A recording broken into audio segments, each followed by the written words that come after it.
우리 모두는 하나님의 사람인 줄 믿습니다. 하나님은 우리 아버지신 줄 믿습니다. 하나님께 예배하는 우리 예배 주께서 받으시고 우리를 새롭고 온전함으로 세워주시리라 믿습니다. 모든 사람은 행복하고 기쁘고 즐겁게 살기를 원합니다. 살만 그렇게 살고 싶은 것이 아니라 신앙인들의 소망도 있다면 무슨 일을 당해도, 어떠한 어려움을 당해도, 사망의 엄청난 골짜기를 다닌다 할지라도, 사막에 나 홀로 걸어간다 할지라도 하나님이 함께 하심을 믿고 기뻐하며 즐겁고 행복하게 신앙생활하며 순례자의 길을 걸어가고 싶어 합니다. 그런데 많은 사람들은 이 기쁨과 행복과 즐거움의 또 신앙생활의 그 원천이, 그렇게 살 수 있는 삶의 원천이 외부에 있는 거로 생각하기 때문에 그러한 소원은 있지만 그렇게 살지 못하는 경우를 많이 보게 됩니다. 외부에서 내 즐거움과 행복과 기쁜 삶의 원천을 찾고 신앙생활의 원천을 찾습니다. 그래서 좋은 사람을 만나고 좋은 직업을 갖고 좋은 만남을 갖고 좋은 환경이 주어지면 언제나 기쁘고 즐겁고 행복하게 살아가고 신앙생활도 그렇게 할 수 있을 것이라고 생각을 합니다. 그런데 지금도 여전히 사람들은 파랑새를 찾아 나서고 있어요. 왜 그것을 느끼지 못할까요? 왜 그렇게 찾아다니는데 아직도 그 해답을 찾지 못하고 있을까요? 예수 그리스도를 만나 그 감격과 그 첫사랑의 흥분됨은 잊어버리고 에베소 교회 성도들처럼 부활하신 주님께 책망받은 것처럼 그 첫사랑을 잊어버리고 살아가고 있을까요? 그리고 어떻게 하면 그 첫사랑의 감격을 회복하고 사람을 보며 세상을 볼 때 만족함이 없었네, 나의 하나님 그분을 뵐 때 나는 만족하겠네, 이 고백을 정말 마음으로부터, 그리고 그 고백을 드릴 때에 마음의 행복함을, 그리고 흥분됨과 그 기쁨의 눈물을 흘리며 하나님께 감사하는 신앙인이 될 수 있을까요? 성경은 기쁨과 즐거움과 행복한 삶과 신앙생활의 원천은 외부에 있지 않다고 말씀하십니다. 예수님이 누가복음 17장 21절에 말씀하세요. 하나님의 나라는 여기 있다 저기 있다고도 못하리니 하나님의 나라는 너희 안에 있느니라. 예수 그리스도를 영접한 그 우리의 마음 안에 하나님의 나라가 있습니다. 하나님의 나라는 먹고 마시는 것이 아니라 오직 성령 안에서 의와 평강과 희락이라 말씀하셨습니다. 먹고 마시는 것은 외부적인 요소고요, 의와 평강과 희락은 내부적인 것이니 의와 평강과 희락은 성령 안에서 내 안에 내주하시는 성령 그리스도 안에서 살아가는 성도들이 느끼고 경험하고 축복 가운데 살 수 있는 요소라는 겁니다. 다시 말하면 지금 그 모든 것들은 내 안에 있습니다. 여러분은 어떻습니까? 우리 안에, 여러분 안에 예수 그리스도를 영접하고 내주하시는 성령으로 인하여 천국을 경험하고 누리며 살고 있습니까? 오늘도 주 앞에 나와 예배하는데 너무 감격스러워. 오늘도 예배하는데 하나님의 임재가 느껴져서, 나를 구원하신 그분의 은혜가 기뻐서 얼굴이 활짝 피고 마음의 응어리가 다 풀어지고 하나님 그분이 만지시고 그분이 아시니 내 삶을 그분이 책임지실 거라는 확신 속에서 감사의 찬양을 드리고 기쁨의 기도를 드리며 사모하는 마음으로 말씀을 듣고 계십니까? 그렇다면 어떻게 해야 우리 안에 있는 천국을 경험하며 누리며 기뻐하고 즐거워하며 행복한 삶을 살고 신앙생활을 할 수 있을까요? 그 해답이 오늘 본문에 있습니다. 오늘 본문의 말씀을 통하여 그 해답을 찾고 하나님 안에서 온전한 천국을 누리는 하나님의 사람들로 교회를 떠날 때에 하나님의 약속의 말씀을 가슴에 품고 그분의 동행하심과 임마누엘로 인하여 찬송하며 다시 성전을 떠날 수 있는 성도들이 될 수 있길 주의 이름으로 축원합니다. 오늘 본문의 배경은 이런 거예요. 다윗이 나단 선지자에게 자기의 마음을 피력합니다. 백향목으로 자기의 궁을 너무 아름답게 지었습니다. 그리고 그곳에서 하루는 생각해 봅니다. 야, 하나님이 나에게 주신 은혜와 축복이 이렇게 많다니. 그리하여 나단 선지자에게 역대상 17장 1절에 이렇게 고백하지요. 선지자님, 나는 백향목 궁에 거주하거늘 여호와의 언약궤는 저 회장 아래 있습니다.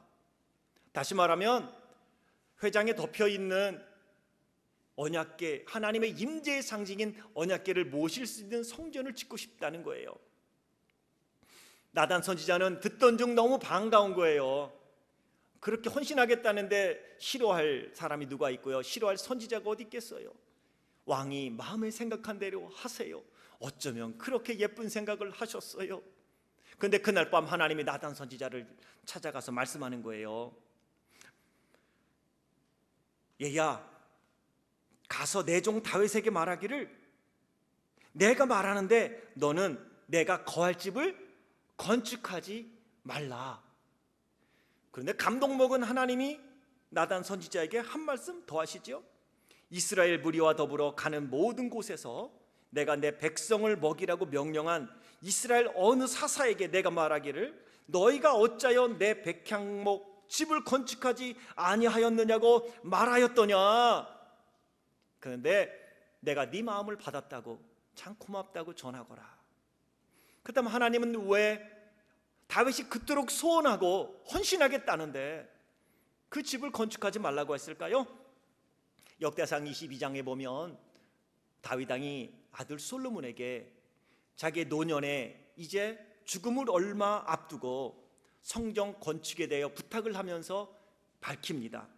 역대상 22장 7절과 9절에 이렇게 말해요. 내 아들아, 나는 내 하나님 여호와의 이름을 위하여 성전을 건축할 마음이 있었으나 여호와의 말씀이 내게 임하여 이르시되 너는 피를 심히 많이 흘렸고 크게 전쟁하였느니라. 네가 내 앞에서 땅에 피를 많이 흘렸은즉 내 이름을 위하여 성전을 건축하지 못하리라. 대신에 한 아들이 내게서 날 것인데 그는 온순한 사람이라 내가 그로 주변 모든 대적에게서 평온을 얻게 할 거야. 그의 이름이 솔로몬이야. 이는 내가 그의 생전에 평안과 안일함을 이스라엘에게 줄 것임이라. 사실 다윗의 마음에는 약간의 서운한 마음이 있었을 수도 있습니다. 피를 흘리고 싶어 전쟁을 하고 싶어서 했습니까? 하나님이 왕으로 세우셨고 왕으로서 어쩔 수 없이 나라를 부강하게 하고 나라를 통치하기 위하여서는 전쟁을 할 수밖에 없던 시절 아니었겠습니까? 하나님, 나로 하여금 이렇게 전쟁하게 하신 것, 하나님이 나로 하여금 왕이 되게 하신 것 아닙니까? 내가 나 잘 먹겠다고 피 흘렸습니까? 내가 나 잘 살아보겠다고 전쟁했나요? 충분히 그런 마음 있었을 텐데도 불구하고 다윗은 그렇게 표현하지 않아요. 하나님이 내 마음을 받으셨구나. 그런데 다윗이 성전을 건축하고자 하는 동기가 분명했기 때문에 다윗은 서운하다고 하지 않은 거예요. 다윗은 밝힙니다. 자신의 영광을 위하여 성전을 건축하려고 한 것이 아니었고요, 훌륭한 업적을 남기기 위하여 성전을 건축하려고 한 것이 아닙니다. 백성들에게 좋은 평가를 받기 위하여 성전을 건축하려고 한 것이 아닙니다. 다윗은 정말로 참으로 하나님께서 베풀어 주신 그 은혜에 감사했기 때문에 하나님께 받은 축복과 은혜와 사랑을 어떻게 하든지 하나님께 돌려드려 아름다운 성전을 건축함으로 다시 그 은혜에 보답하고 싶은 마음이 있었기 때문입니다. 어떻게 할 수 있느냐? 나단 선지자의 말씀을 듣고 다윗이 이렇게 반응을 보입니다. 하나님이 그 다음부터 다윗은 그래, 내가 성전을 건축하지 못하지만 내 아들 솔로몬을 통하여 하나님의 성전을 건축하겠다고 하시니, 그래, 내가 지금부터 성전을 건축할 수 있는 재료를 준비해 줘야지. 하나님이요, 성경에 보면 이세 아들 다윗을 만나니 내 마음에 합한 자라, 이렇게 말씀하신 이유가 이런 거예요.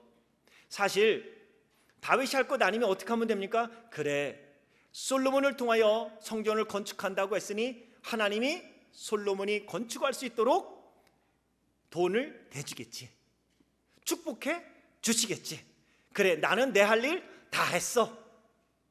외면할 수도 있었지만 다윗은 솔로몬에게 떠넘기지 않았어요. 왜? 성전을 건축하려고 하는 것은 나를 위한 게 아니고 정말 하나님의 은혜에 감사하기 때문이죠.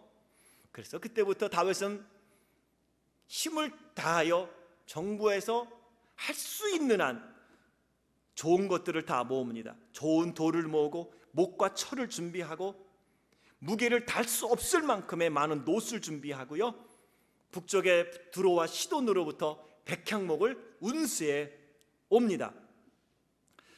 역대상 22장 5절에 보면 다윗이 얼마나 많이 준비했냐면 그가 솔로몬에게 이렇게 말하죠. 내가 이제 그것을 위하여 준비하리라 마음을 먹고, 다윗이 죽기 전에 많은 것으로 준비를 했는데 14절에 이렇게 말해요. 내가 환난 중에, 이 중요한 말이에요. 평안한 게 아니고요, 환난 중에도 내가 하나님을 향한 그 마음이 있기에 성전을 위하여 금 10만 달란트, 은 100만 달란트, 녹과 철을 그 무게를 달 수 없을 만큼 심히 많이 준비하였고, 또 제목과 돌을 준비하였으나 너는 더할 것이라. 이게 얼만큼 되냐면요, 한 달란트가 무게로 따지면 34kg예요. 34kg. 그러니 생각을 해보면 이게 어마어마한 거예요. 34kg다. 그러면 340톤이에요. 와, 어마어마한 거예요. 정말 많이 준비했어요. 은은요 100만 달란트예요. 셀 수가 없어요. 그런데 오늘 본문에 보면 다윗이 국가적으로 준비한 것 말고도 본인이 사유한 아주 좋은 금, 그리고 아주 좋은 은을 소유하고 있었습니다.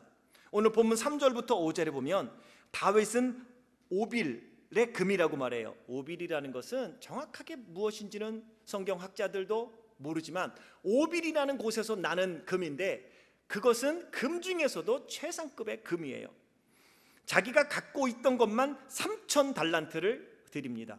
3천 달란트 34kg씩 계산을 해보니까 3, 42, 102톤이에요 102톤 본인 사유재산이에요. 아주 좋은 금이에요. 은 중에도 왕이니까 천은을 갖고 있었어요. 천은 일반 은 중에서도 최고의 품질이에요. 왕이 소유하고 있었던 자기의 개인의 천은을 7천 달란트, 환산해 봤더니 238톤. 당시에 수천 년 전에 다윗이 자기의 왕궁에 갖고 있었던 사유재산, 저는 이것을 보면서요, 다윗이 이것을 어디다가 보관했을까? 우선 궁금함이 먼저 없었습니다. 그 많은 것을 집어넣어 놓으면 집이 얼마나 있을까 상상을 해봐요. 대단합니다. 대단합니다. 그런데 우리가 주목해야 될 게 있어요. 사실은 다윗은 성전을 건축하기 위하여 이렇게 드리는데, 동시에 다윗이 이렇게 준비하고 다윗뿐만 아니라 백성들이 하나님의 성전을 건축하기 위하여 준비하는 이 과정의 모습을 통해서 하나님은 우리가 어떻게 하면 인생 속에 행복하고 즐겁고 기쁘게 인생을 살아가고 신앙생활을 행복하고 기쁘고 즐겁게 살 수 있는가, 그 방법을 지금 가르쳐 주고 있다는 겁니다. 솔로몬과 이스라엘 백성들이 성전 건축을 위하여 이 재물을 준비할 때 그들은 싸우지 않았어요. 왜? 목적이 하나님의 성전을 건축하기 위해 준비하는 기간이었기 때문이에요. 지금으로 말하면요, 준비하면서 은혜 다 받는 거예요. 오늘 본문 말씀을 통해 그렇다면 솔로몬이 성전 건축을 위해 이렇게 많이 드리고, 또 백성들이 그렇게 많이 드리고, 그 이후에 솔로몬도 어마어마한 양의 예물을 하나님께 드리게 되는데요, 이 드림의 기쁨을 경험하기 위해서 우리가 해야 될 일이 있다는 걸 말씀하는 거예요. 드림의 기쁨을. 이렇게 준비할 수 있던 것은 내가 성전을 위하여 준비한다는 마음이 있었기 때문에 지치지 않았습니다. 하나님 한 번 바라보고 하나님이 거할 집을 짓는다는 마음으로 그가 살았기 때문이지요. 그렇다면 우리가 이렇게 드림의 기쁨 경험하기 위해서 우리가 해야 될 일이 있습니다. 본문을 통하여 우리에게 주시는 말씀이 있습니다. 두 가지로 생각합니다. 첫 번째, 드림의 기쁨을 경험하며 살기 위해서 우리가 해야 될 첫 번째 일은 하나님께서 베푸신 은혜에 대한 간절한 감사의 마음이 있어야 합니다. 따라하겠습니다. 간절한 감사의 마음이 있어야 합니다. 1절이에요. 이 성전은 사람을 위한 것이 아니요 여호와 하나님을 위한 것이라. 3절에도 성전을 위하여 준비한 이 모든 것 외에도 내 마음이 내 하나님의 성전을 사모함으로. 이미 다윗은 나단 선지자에게 이야기하듯이 하나님이 나에게 주신 이 모든 은혜가 너무 많고 축복이 너무 많아 나는 백향목궁에 사는데 이 모든 은혜를 내가 어떻게 갚아야 할지 모르겠어요 라는 마음으로 성전을 짓기 원했던 거고, 그 성전을 솔로몬을 통하여 짓겠다는 하나님의 음성을 듣고 그는 그 많은 것들을 준비할 수 있었던 것입니다. 여러분, 기쁨의 삶을, 행복한 신앙생활을, 즐거운 신앙생활을 하고 있습니까? 여러분의 인생은 기쁘고 즐겁고 행복한 삶을 살고 있습니까? 복음성가 중에 사랑은 참으로 나누는 것, 베푸는 것, 주는 것. 움켜잡으면 없어지고 쓰고 빌려주면 풍성해져 땅 위에 가득하네 라는 찬양이 있어요. 드림의 기쁨을 알았기에 자원함으로 그는 드릴 수 있었던 것입니다. 역대상 22장 7절에도 다윗은 자기 아들 솔로몬에게 이렇게 말해요. 내 아들아, 나는 내 하나님 여호와의 이름을 위하여 성전을 건축할 마음이 정말 있었어. 나는 이렇게 준비하지만 너는 그 성전을 건축할 거 아니야. 넌 얼마나 행복하냐, 넌 얼마나 좋겠냐, 하나님이 나에게 그것을 허락하셨으면 내가 더 좋았을걸, 이런 말이에요. 사무엘하 7장에 동일한 말씀이 나오는데 2절에 왕이 나단 선지자에게 말하지 않습니까? 볼지어다 나는 백향목궁에 살거늘 하나님에게는 회장 가운데 있습니다. 하나님이 나에게 베풀어 주신 은혜가 이렇게 많은데 내가 하나님이 주신 것 나만 누릴 수가 없습니다. 다윗은 왜 하나님이 나에게 이러한 영광을 주었고 이 백향목궁에 살게 하셨고 왕이라는 지위를 주셨는지, 다윗은 하나님 앞에서 하나님을 생각하고 자기에게 주신 것들을 주신 하나님의 뜻과 목적이 어디 있는지 기억한 거예요. 그래서 그는 그렇게 많은 것을 준비할 수 있었어요. 드림의 기쁨을 아는 거예요. 준비하면 준비할수록 더 기쁜 것입니다. 우리가 하나님께 드릴 수 있는 방법은 여러 가지가 있습니다. 감사의 마음으로 드릴 수 있는 게 여러 가지가 있는데 우리는 예배를 드릴 수 있고요, 기도도 드릴 수 있고요, 찬양도, 나의 시간도, 나의 재능도, 봉사를 통하여, 섬김을 통하여, 나의 재물을, 친교를 통하여, 전도를 통하여. 그런데 이 모든 것은요, 다윗처럼 들으면 드릴수록 그 드림의 기쁨을 아는 사람들만이 더 드릴 수 있는데, 그 드림의 기쁨은 하나님이 주님을 인정할 때 드릴 수 있는 거예요. 하나님이 은혜 주실 줄 믿을 때 예배를 준비하는 거예요. 감사한 마음이 있을 때 우리는 드림의 기쁨을 느낄 수 있습니다. 하나님이 주신 것임을 인정할 때, 그리고 그 하나님의 은혜에 감사할 때 우리는 자꾸 드리게 되고 드림을 통하여 기쁨을 경험할 수 있게 되는 것입니다. 어제 그제 우리 청년의 개강 구응회를 하는 모습을 보는데 우리 백 목사님께 들으면서 참 마음이 따뜻하더라고요. 우리 찬양 청년들이 찬양팀을 구성하여 찬양을 드리는데 이 두 가지 마음이 있는 거예요. 감사한 거예요. 그리고 자기들이 자원하여 시작을 하니 찬양을 드리면 찬양을 준비하면서 은혜 받은 거예요.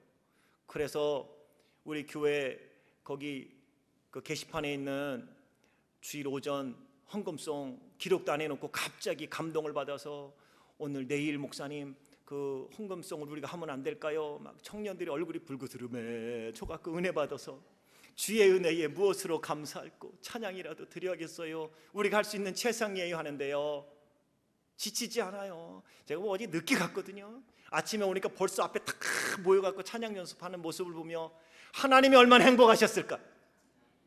사랑하는 성도 여러분, 하나님이 주심에 대하여 감사할 수 있길 주의 이름으로 축원합니다. 금실이 아주 좋은 유대인 부부가 살고 있었습니다. 부부는 너무 행복했습니다. 그런데 저들에게 불행한 일이 생겼습니다.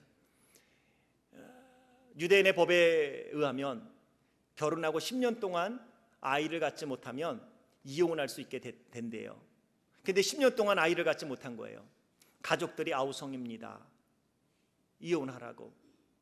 그래서 이 부부가 랍비를 찾아갑니다. 랍비를 찾아가 어떻게 하면 좋겠습니까?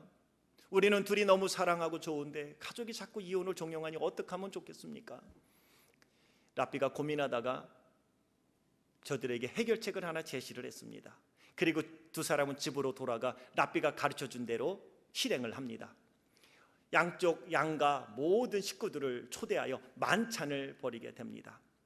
그리고 그 자리에서 그 남편이 그동안 나와 함께 살아준 아내 참 고맙습니다 하면서 아내의 장점을 하나씩 이야기하기 시작을 합니다. 다 듣고 나니 그 이야기가 너무나 아름다운 거예요. 너무너무 아름다우니까 사람들이 감동을 받았죠. 그때 이 남편이 랍비가 시킨 대로 말을 합니다. 그동안 나와 살아주어서 고맙습니다. 그런데 마지막인데 소원 하나 이야기하시오. 우리 집에 있는 것 중에 당신이 갖고 싶은 거 딱 하나만 고르시오. 마지막인데 내가 그거 주겠어. 가족들도 아하, 아들내미가 마음의 결정을 했구나. 그래, 뭐 그거 못 주겠어. 집을 달라 그러면 못 주겠냐 하고 고개를 끄덕였어요. 그러자 이제는 아내 차례예요. 나는 당신의 집에서 꼭 하나 갖고 싶은 게 있습니다. 그것은 바로 당신입니다. 나는 당신만 있으면 됩니다. 당신 하나면 됩니다. 갈라섰을까요? 안 갈라섰을까요? 네, 갈라섰을 것 같으면 제가 이 얘기하지도 않죠. 가족들이 더 이상 갈라서라고 말을 안 했대요. 사랑하는 성도 여러분, 하나님이 주신 것들 다 기억하는 거예요. 은혜도 기억해요. 그런데 우리의 고백은 하나님, 당신 한 분이면 만족합니다. 하나님 우리에게 많은 것을 주셨어요. 주신 것을 인하여 감사할 게 아니라요, 주신 것들로 인하여 감사할 게 아니라 주신 하나님으로 인하여 감사하는 거예요. 주신 거는요 쓰면 없어져요. 그런데 이 모든 것들을 계속 채워주실 분이 하나님인 줄 믿습니다. 그 하나님께 감사할 때 우리는 더 많은 기쁨의 드림의 기쁨을 경험할 수 있고요, 더 많은 것을 드릴 수 있습니다. 그것이 다윗의 고백입니다. 하나님 앞에 드리는 시간, 여러분 하나님이 주신 은혜로 인하여 내가 봉사할 수 있다면요, 봉사하면서 불평하지 않을걸요? 하나님이 나에게 건강 주셔서 이렇게 봉사할 수 있게 하시니 얼마나 감사해. 그러면 여보 지치지 않을걸요? 모든 것은 감사로 하는 거예요. 예배는 감사의 예배여야 합니다. 그래서 하나님은 말씀합니다. 감사로 제사를 드리는 자가 나를 영화롭게 하리라. 감사하는 자들에게 감사하며 감사할 때에 드림의 기쁨을 알게 되고 그 드림을 통하여 하나님을 경험하게 되는 줄 믿습니다. 두 번째, 드림의 기쁨을 경험하기 위하여 우리가 해야 될 일이 있습니다. 따로 할까요? 자원함으로 드려야 합니다. 9절 말씀해 보니 백성들은 자원하여 드렸으므로 기뻐하였으니 곧 그들이 성심으로, 성심이란 말은 기쁨과 감사와 헌신의 종합적인 표현이에요. 성심으로 여호와께 자원하여 드렸으므로 다윗 왕도 심히 기뻐하니라. 다윗도 기쁘고 방백들도 기쁘고 모든 지도자들도 기쁘고. 근데 그분들이 자원하여 얼마큼 드렸냐면 6절에 가문의 지도자들, 모든 지파의 지도자들, 천부장, 백부장, 왕의 사무관들이 자원하여 드린 금액이 금 5,000달란트, 금 1만 다릭. 금 1만 다릭이란 사실은 페르시아 화폐예요. 금 1만 다릭, 은 1만 달란트, 놋 1만 8천 달란트, 철 10만 달란트를 드렸다. 사랑하는 성도 여러분, 자원하여 드리면 지치지 않습니다. 우리 청년들이 왜 기뻐하는데요? 왜 은혜를 받는데요? 하나님의 은혜에 감사하며 자원했기 때문이에요. 자원했기 때문에 찬양을 준비하고 부흥회를 준비하며 은혜 받는 거예요. 자원함으로 하나님이 주신 은혜에 감사하며 자원함으로 찬양할 때에 성가대 앞에 나와서 목사님 이거 안 해도 돼. 이게 무슨 말이에요? 웃으라고 좀. 얼마나 안 웃으면 웃으라 그래요. 제 생각에 그래요. 여러분 생각 어떨지 몰라도 딱 쓰면 이해는 해요. 긴장하니까. 사실 웃으라는 표현이 아니라 긴장 풀라는 얘기죠. 그런데요, 하나님이 주신 은혜에 대한 내가 자원할 때 기쁨이 있어요. 억지로 하라 그러면요 힘들어요. 왜 사람들이 자꾸 불평하냐면요, 억지로 하기 때문에 그래요. 교회에서도 봉사하고 헌신하죠. 예배드리죠. 억지로 하면요 힘들어요. 미국의 추수감사절, 가장 미국 사람들이 이동이 많은 미국의 최대 명절입니다. 한국엔 추석, 설명절, 아주 많은 사람들이 이동을 하는데, 한국의 설명절 가는 설명절을 새로 가는 우리 자녀들을 보면 꽃가 옷을 입고 손에 뭔가 잔뜩 들고 가요. 뭐예요? 선물이에요. 그리고 이 안주머니에도 두툼한 봉투가 있어요. 뭐예요? 네, 부모님 용돈이에요. 그리고서는요 시골로 가는데요 8시간 10시간 걸려도요 간대. 야, 그거 대단하대요. 그 짧은 거리가 트래픽이 심해갖고요 그러는데도 좋대요. 왜? 내가 부모님께 갖고 가는 선물이 같아. 만나는 것도 중요하지만 빈손으로 갈 수 없어서 못 가는 분들도 많다는데 들고 가고요. 부모님께 드릴 용돈도 두둑히 챙겨가면요 10시간 20시간도요 상관없대요. 왜요? 자원함으로 부모님의 은혜에 감사하여 선물을 준비하고 용돈을 준비했기 때문이에요. 우리 하나님 앞에 하나님이 주시는 은혜를 무엇으로 보답할까 하며 나의 시간을 드리고 나의 재능을 드리고 봉사하고 헌신하고 섬기고 예배를 드려보세요. 그러면요 그 기쁨이, 하늘로부터 오는 기쁨은 세상이 빼앗을 수 없는 놀라운 기쁨으로 하나님이 응답해 주시는 거예요. 그러게 우리는 자원함으로 하나님께 나아가야 합니다. 드림의 기쁨을 경험하기 위하여 자원함으로 드려야 합니다. 예배도 그렇습니다.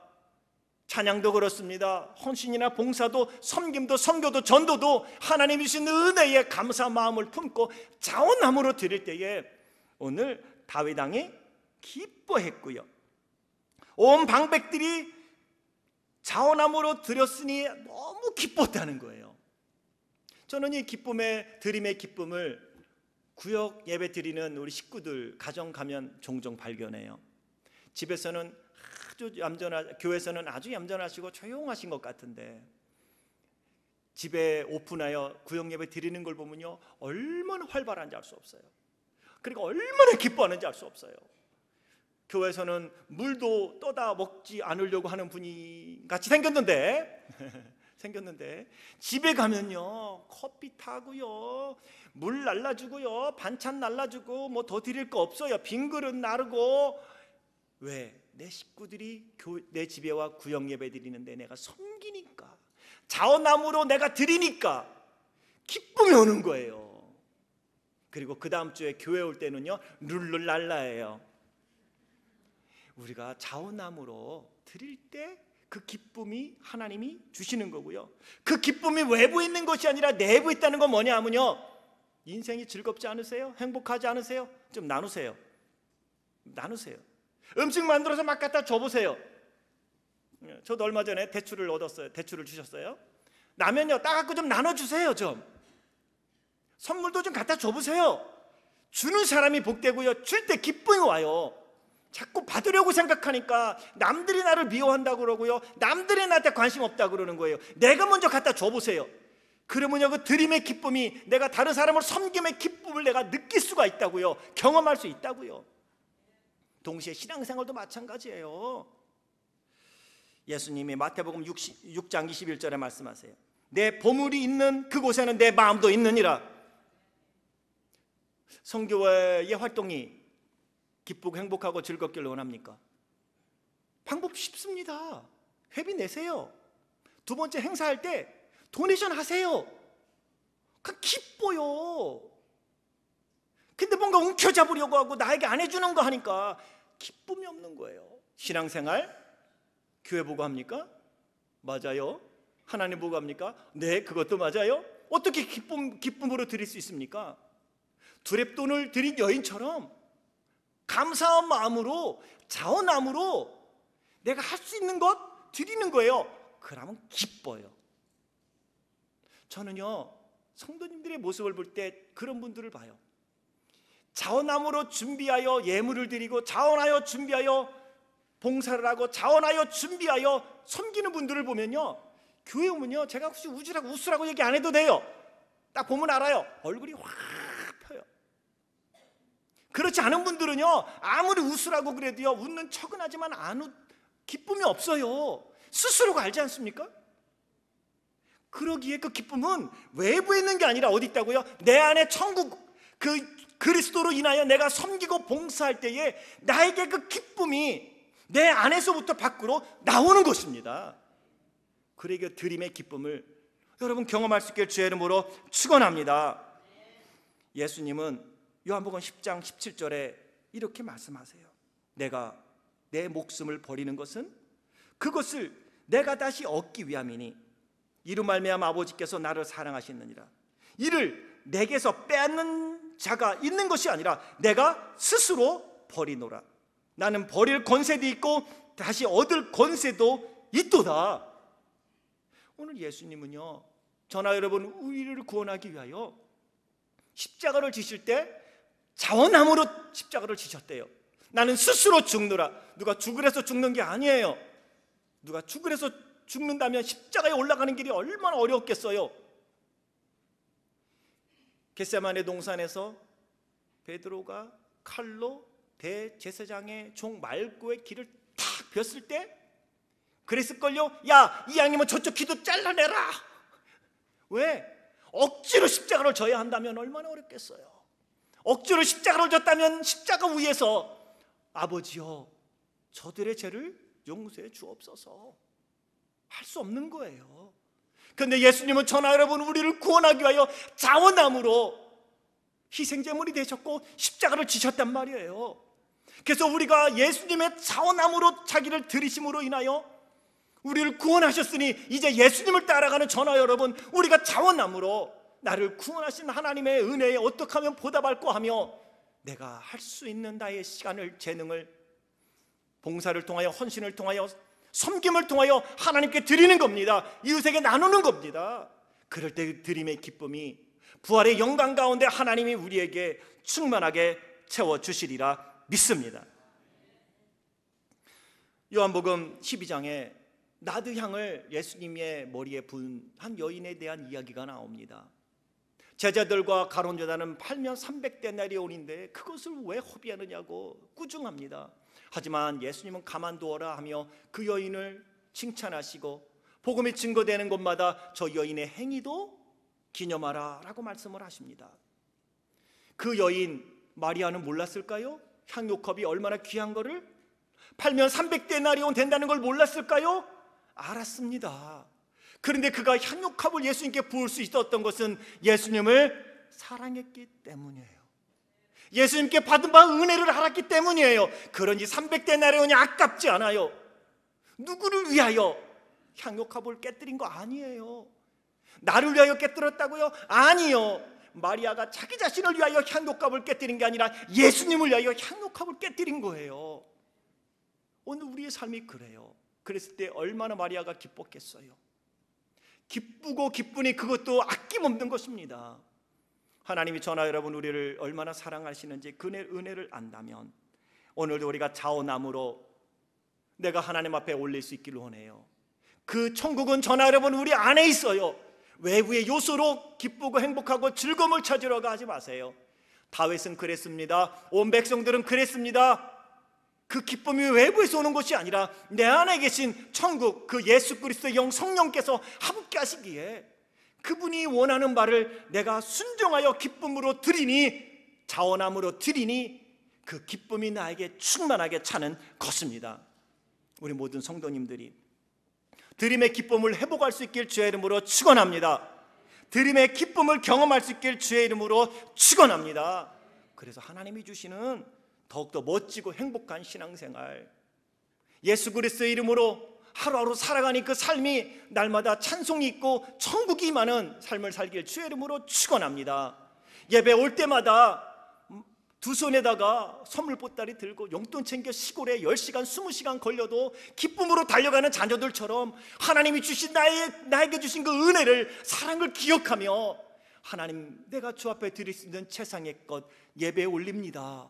그 발걸음이 날마다 교회 오는 발걸음이 행복하고, 예배드림이 행복하고, 예배드리면서 내 안에서 강같이 흘러넘치는 하나님의 평강, 그분의 은혜가 체험되어져서 다시 힘을 얻어 하나님이 맡겨준 사명, 삶을 멋있게 살아가는, 승리하는 제1의 모든 성도님들 되시길 주의 이름으로 축원합니다.